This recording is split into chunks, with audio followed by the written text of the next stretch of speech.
আমি ঢাকা বিশ্ববিদ্যালয়ের একজন শিক্ষার্থী। কিছুদিন পরেই এখানে ছাত্র সংসদ নির্বাচন। কি ধরনের প্রার্থীকে ভোট দেওয়ার পরামর্শ দিবেন?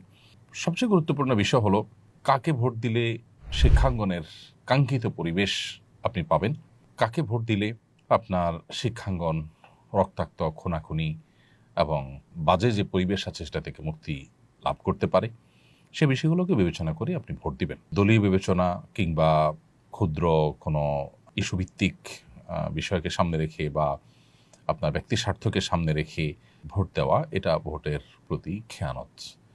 ভোটের আমানতদারিতা, ভোটের যে দায় রয়েছে সেটা আদায় হবে তখনই যখন আপনি সার্বিক স্বার্থ বিবেচনায় রাখবেন।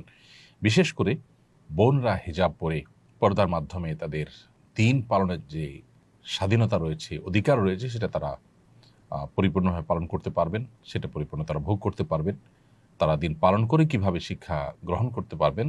দীর্ঘদিন যাবৎ দেশের এই সর্বোচ্চ বিদ্যাপীঠে আমাদের বোনরা তারা স্বাধীনভাবে তাদের দিন পালন করে শিক্ষাঙ্গনে তারা চলাফেরা করা বা শিক্ষা গ্রহণ করা থেকে তারা নানাভাবে তারা বঞ্চিত হচ্ছেন এবং কোণঠাসা থাকছেন।